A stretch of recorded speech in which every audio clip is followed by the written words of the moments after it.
Voici Stratégie à faire, podcast pour les entrepreneurs francophones. Bienvenue sur le show. Bonjour, bienvenue sur le podcast Stratégie à faire. Et ce podcast est dédié aux entrepreneurs francophones désirant optimiser toutes les facettes de leur entreprise. En fait, Piance a mis sur pied Opéra, en fait. C'est en gros, on supporte les entreprises dans leurs opérations, que ce soit au niveau marketing ou opérationnel. Et la mission est vraiment de dégager du temps aux fondateurs ou aux gestionnaires principaux pour prendre le contrôle de leur entreprise. Alors, si ce que je vous dis, ça vous parle, rendez-vous sur effiance.com pour en savoir plus. Et aujourd'hui, j'ai l'honneur de recevoir Franck Quam. Et Franck Quam est un passionné d'entrepreneuriat, il est stratège en marketing et vente et cofondateur du groupe OBV Inc. Et il est aussi responsable du développement des Le plan affaires. des affaires, c'est Ah, ça. on sait que le développement des affaires, c'est important. Bonjour Franck, comment vas-tu? Bonjour Alexandre, ça va très bien chez toi? Excellent, ça va très bien. Super, merci. Merci de Merci. demander. Écoute, je commence toujours par demander à mes invités de se présenter, qui tu es, c'est quoi le groupe EBV Inc. Peut-être tu pourrais nous expliquer un petit peu plus qu'est-ce que tu fais et un petit peu qu'est-ce que ta compagnie fait aussi. Super, bien merci. Merci encore une fois et je suis très ravi d'être ici aujourd'hui. Merci, de m'avoir accueilli sur cette plateforme et bon Ben, ça me vent fait aussi à la plaisir. plateforme et je pense d'entrée de jeu avant de commencer, c'est vraiment, une très belle idée, très belle initiative que je pense que ça doit être soutenu, vu, la vision, la mission de pouvoir bâtir, développer, apporter et Mhm, ça fait vraiment, partie des valeurs et des missions qu'on se donne. Donc moi, c'est Kwame, Franck Kwame, mhm. on va dire. Et, Hey, il n'y a plus de hé, là. oui, oui, il a levé. Ben, c'est ça. Donc, je suis chargé du développement des affaires chez Groupe OBV Inc. et en même temps Mhm. cofondateur, qui est une entreprise de médias et communication spécialisée dans le développement web et la publicité. Et OK. notre mission est de pouvoir aider les entreprises à maximiser et optimiser leur visibilité en ligne et hors ligne. Donc, OK. pour ne pas aller trop dans les détails, c'est que le sigle OBV vient pour nous du latin oblatio ballista valis, qui est une façon pour nous de pouvoir redonner, redistribuer notre talent au sein des diverses communautés Mhm, oblatio et ballista qui est mhm. une armure dans le temps antique qui constitue notre écosystème et baliste la vallée. Donc nous, on se met au devant, on met nos talents, nos compétences au devant dans le but de Mhm. pouvoir les aider à travers l'écosystème pour montrer le chemin de la communication. Donc c'est ça OBV. Super. Et Ça fait donc ça, combien de temps que c'est en opération? donc, officiellement 2 ans, près de 2 ans? 3 ans. OK. Super. Mais c'est rendu au groupe OBV il y a 2 ans. Avant, c'était Groupe Opérationnel Inc. depuis OK. 2020, qui est rendu, 2000 fin 2023, Groupe OBV Inc. Donc OK. officiellement, Groupe OBV Inc. commence son activité en 2023. Ah, super. Ouais. Et donc, j'imagine que tu n'es pas du Québec, Franck. Tu es de quel pays officiellement? Or, officiellement, moi, je suis natif, de la Côte d'Ivoire, qui est l'un La des Côte plus d'Ivoire. beaux pays de l'Afrique de l'Ouest. Ah, ben, j'ai été en Côte d'Ivoire récemment, Ah justement ouais? en février, et j'ai adoré. Ouais, vraiment. Le pays Ouais. de Didier Drogba, comme on dit. Ouais. Non, c'était vraiment une belle expérience. C'est un autre monde, je dois dire. Mais ça fait combien de temps que tu es au Québec? 10 ans. 10 ans. Ah, OK. Ouais, Bon. 10 ans. Puis, t'aimes l'hiver alors? Non. Non, non, Non, non, non, pas du non, tout. on fait avec, mais Ouais, on n'a pas le choix. j'ai jamais aimé le froid, j'aime pas le Ouais. froid, mais on fait avec. On fait avec. Par contre, en Côte d'Ivoire, il fait très chaud, là. Très très bon Ouais, soleil, très chaud et ouais. ouais, beh, c'est ça, différentes cultures, différentes, températures, différentes, écosystèmes donc mais on s'adapte et puis on fait avec. Tout à fait. Écoute, j'aimerais ça que tu nous décrives un petit peu ton parcours entrepreneurial. C'est quoi qui a été les étapes clés? Ou pourquoi tu es rendu où est-ce que tu es aujourd'hui? Je ne sais pas si ça a commencé en Côte d'Ivoire, mais ce serait intéressant peut-être qu'on en sache un peu plus sur ton parcours. Oui, c'est vrai que, une partie de mon parcours a commencé en Côte d'Ivoire, avant l'université. Où Mmh. j'avais déjà, avec, mes frères, déjà monté une business à partir de OK, rien, de zéro, avec une machine OK, traditionnelle archaïque en bois, qu'on a pu OK. transformer en une véritable machine d'industrie. qui générait dans ce temps environ 2 000 $ mensuels. Donc, OK.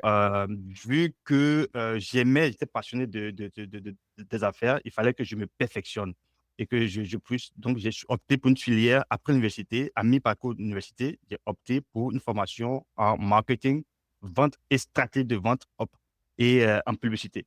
Donc, OK. je me suis retourné dans un pays voisin, ok, anglophone, afin d'avoir Mmh. une licence en anglais et poursuivre mes études dans ce contexte marketing, vente et stratégie de vente avec la prestigieuse école MAMSA, Managing and Marketing Sales Association, United Kingdom, en Angleterre. Et ça m'a OK. permis d'avoir vraiment une connaissance de base dans mon profil. Donc, c'est de OK. là que tout est passé.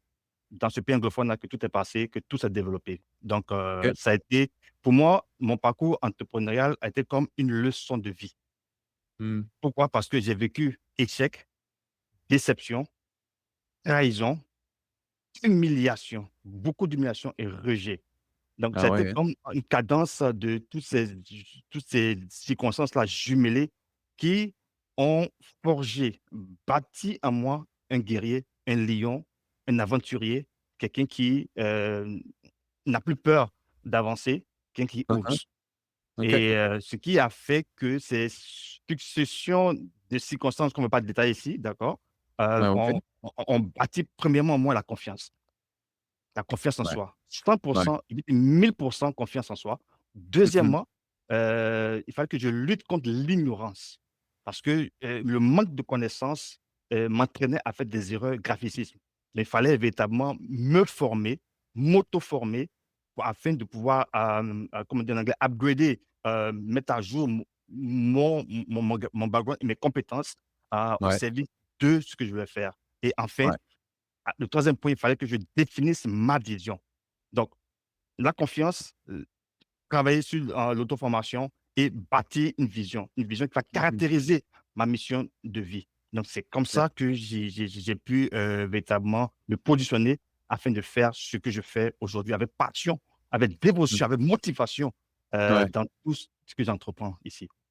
Super ça. Puis tu as raison d'en parler parce que les gens pensent qu'on se lance en affaires puis que ça va être facile puis que tout va couler, de soi et c'est pas comme ça que ça fonctionne. Puis je pense que tu as mis le bon point. Si on est passionné de l'entrepreneuriat, je pense qu'on arrive à passer au travers des tempêtes parce qu'on va tous en rencontrer des tempêtes. Il va y avoir des bons moments, des mauvais moments, mais faut tenir la route, même quand des fois ça va pas comme on voudrait. Alors, et ayant été en Côte d'Ivoire, je pense que tu viens de loin parce que là-bas, c'est quand même, ben, en Tout termes à de j'ai trouvé, moi, que l'Afrique était comme une partie du monde oubliée sur la planète, puis, ça doit pas être facile de tirer son épingle du jeu dans un pays comme celui-là.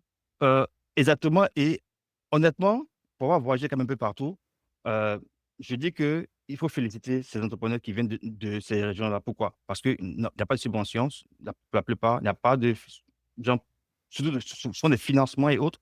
Les infrastructures qu'on a de possibilités, d'accès au financement et tout ça, c'est vraiment, moins Limité. développé Mmh mh.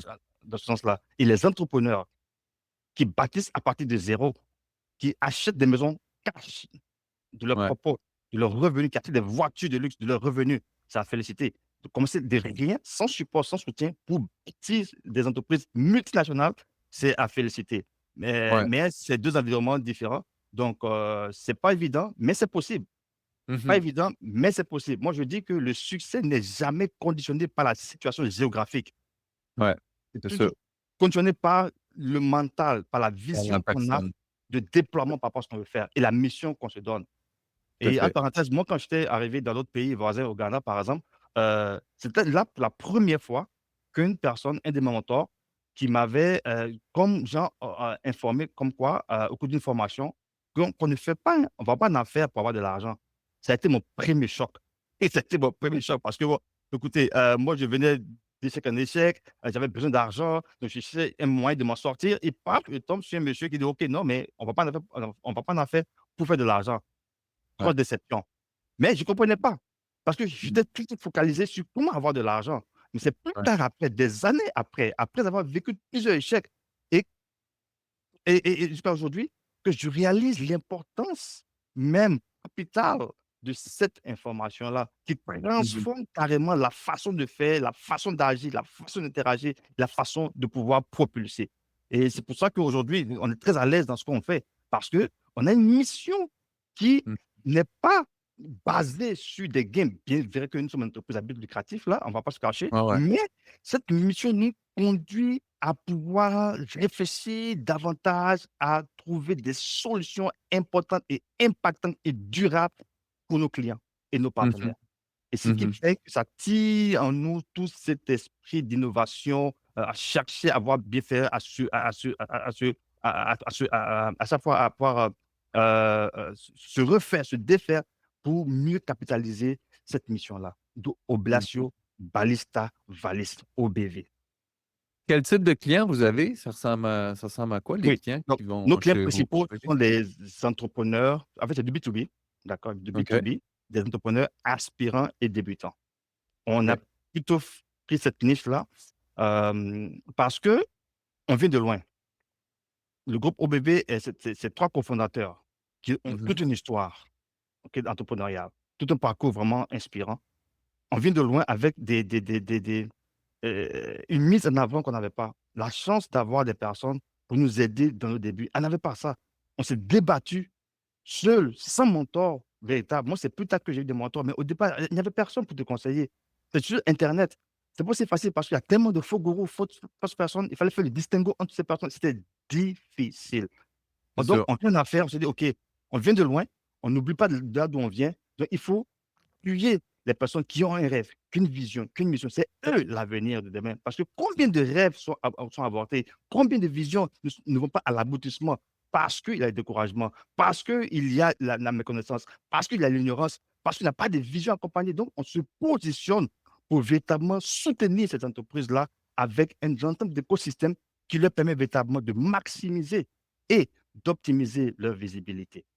Mhm. Puis tu as parlé beaucoup, tu as passé à travers différentes étapes, différents chemins qui n'étaient pas faciles. Si tu avais une grande leçon que tu as apprise en tant qu'entrepreneur que tu voudrais partager avec d'autres, ce serait laquelle? La plus grande leçon, moi, c'est l'intégrité en affaires. L'intégrité dans tout ce qu'on fait. Comme on dit en anglais, keep your word. C'est Mhm. que l'intégrité, c'est une valeur exceptionnelle et obligatoire que tout entrepreneur doit avoir. L'intégrité envers les clients, Mhm. l'intégrité envers les partenaires clients, l'intégrité avec ses propres associés. En Ouais. toute chose, la transparence, il faut être intègre, il faut avoir sa parole et donner sa parole et respecter sa parole, respecter ses engagements vis-à-vis des clients. Pas de frais Mhm. cachés, pas de choses pour attirer de comme tout doit être transparent dans tout le processus de A à Z afin de bâtir une certaine notoriété qui est plus importante que tout pour moi. Donc, pour moi, Et, c'est et à long terme, sur le long terme surtout, hein, l'expérience client, là, puis c'est à il y a vie. je pense qu'il y a beaucoup trop d'entrepreneurs qui visent à se faire connaître, vouloir se faire connaître, investir en publicité ou peu importe, avant même de travailler sur l'expérience client, qui fait qu'ultimement, ben, vous allez vous faire connaître plus facilement et plus le bouche-à-oreille. S'il n'y a personne qui vous réfère, à mon avis, puis dis-moi ce que tu en penses, Franck, ben, ça ne sert à rien d'essayer de pousser pour aller chercher de nouveaux clients si vos clients actuels ne vous réfèrent pas actuellement. Donc, On ne le fait pas, tout c'est ça, passe par. exactement. Ouais. Il faut vraiment se concentrer sur le besoin. Et quand on intègre, on pense aux besoins des autres. On pense à l'accomplissement des autres. On pense au devenir des autres. Regardez, par exemple, aujourd'hui, nous, si tu me permets, on offre des sites web aux clients. Mais on ne s'arrête pas juste à faire un site web pour un client. Parce que le client, il a un projet qui vient vers toi. Il veut bâtir un site web, oui. Mais après la conception de ce site web-là, qu'est-ce qu'il devient? Son projet va Mhm. où? Nous, Ouais. on s'évertue de l'accompagner, de savoir où est-ce qu'il est rendu. Il y a des appels de suivi pour marquer, pour dire qu'on est ensemble, on veut que ce projet aboutisse. Donc, on Ouais. va essayer de voir de près comme de loin ce qu'on peut faire pour que ce projet-là, non seulement donne vie, mais soit pérenne. Et c'est ça qui fait toute la différence dans nos services. Mhm. Et avec l'expérience qu'il y a eu quand Intéressant. même, on va dire, en tant que superviseur SMI au sein de la Capital One, lorsqu'on gérait le portfolio des membres de Costco, la Costco Mhm. Mastercard, avant qui était Mhm. avec Capital One, c'est rendu maintenant avec CIBC, mais OK. ça m'a permis véritablement de comprendre l'importance de l'expérience client au sein Mhm. d'une cœur d'une entreprise. C'est primordial, c'est fondamental. Il n'y a Ouais. rien à dire à ce niveau-là. Tout à fait, tout à fait. Capital. Tout à fait d'accord avec toi. Merci beaucoup, Franck, pour ton partage. C'était vraiment un beau moment d'échanger avec toi. Est-ce que tu pourrais expliquer aux auditeurs comment est-ce qu'on peut te rejoindre si on veut en savoir plus sur Groupe OBV Inc? Parfait. Nous sommes visibles en ligne sur Google et sur un site net au www.groupe au singulier, OBV en un mot, .com. Donc, vous OK. tapez sur Google groupe OBV.inc, groupe OBV Inc. Sur Google, vous allez voir notre adresse et puis vous pouvez vous enquérir des différents programmes qu'on a. Je ne sais pas si on peut parler d'un programme spécial qu'on a présentement, bien si on Ben parle de oui, vas-y, vas-y. publicité. En fait, c'est que, on a développé dans notre mission régalienne de pouvoir vraiment, aider les entreprises, qui, démarrent, qui ont 6 mois d'existence et moins. On offre ce qu'on appelle le pack démarrage rapide 30 jours. En 30 OK, jours, c'est un challenge.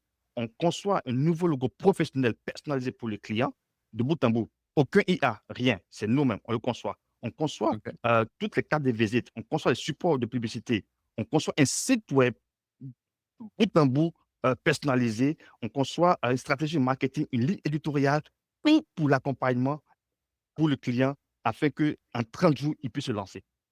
OK. Et après, et tout cela pour $650 plus taxes, y compris le nom de domaine et l'hébergement pendant 1 an. Wow! Ah, c'est pas cher.